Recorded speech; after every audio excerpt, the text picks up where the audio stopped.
రోహిణి మనోజ్ల పెళ్లి గురించి సత్యంతో మాట్లాడుతూ ఉంటుంది ప్రభావతి. పెళ్ళి ఎటు తూతూ మంత్రంలాగా చేస్తున్నాం కదా, ఎంగేజ్మెంట్ ఘనంగా చేద్దామని అయితే చెప్తూ ఉంటే నాకెక్కడో డౌట్ కొడుతూ ఉంది. అయినా నిన్నటి దాకా డబ్బులే లేవన్నావు, ఇప్పటికిప్పుడు డబ్బులు వచ్చేసాయి, నగలు కొనేసావు, చీరలు కొనేసావు.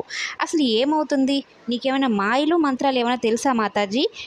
ఎలా వచ్చాయి నీకు అంత డబ్బులు అని అయితే అంటూ ఉంటే, నానోయ్ నాకేదో డౌట్ కొడుతుంది. బీరువాలో ఉండాల్సినవన్నీ ఉన్నాయా లేదంటే జంప్ అయిపోయాయి, ఒక్కసారి చూసుకో, లేదంటే నీ పని గోవిందే గోవింద అన్నట్టు చెప్తూ ఉంటాడు.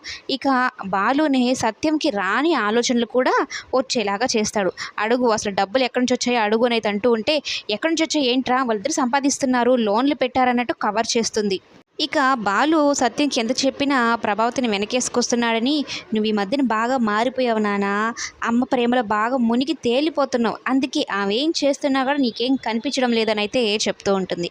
మరోవైపు రోహిణి మనోజ్ కోసం జాబులు చూస్తూ ఉంటే కాకమ్మ కబుర్లని చెప్తూ ఉంటాడు. నాకు ఒళ్ళు నొప్పులు వస్తాయి, అంత దూరం నేను జర్నీ చేయలేను, నా నోరు పాడైపోద్ది, కాల్ సెంటర్లో పనిచేస్తే అంతసేపు నేను కూర్చోలేను, బ్యాక్ పెయిన్ వచ్చేస్తుంది అని ఏ జాబ్ గురించి చెప్పినా కూడా జాబ్ చేసే ఉద్దేశం లేదు అన్నట్టు మాట్లాడుతూ ఉంటాడు. పెళ్ళవ్వనివ్వు, వాళ్ళు సెలవులు ఇవ్వమంటే మళ్ళీ ఎవ్వరు, పెళ్ళి తర్వాత కావాలంటే జాబ్ చేస్తానైతే చెప్తూ ఉంటే, ఇక రోహిణి వాళ్ళ ఫ్రెండ్ అసలు ఈ అబ్బాయికి జాబ్ చేసే ఉద్దేశమే లేదు, ఇన్ని కబుర్లు చెప్తున్నాడు అని రోహిణితో చెప్తుంది. రోహిణి ఏమంటుందంటే, పెళ్ళవ్వనివ్వు తర్వాత చెప్తాను, ఒకవేళ జాబ్ చేయలేకపోతే ఇంకొక బ్రాంచ్ పెడతాను బ్యూటీ పార్లర్, అందులో కూర్చొని పెడతాను అన్నట్టు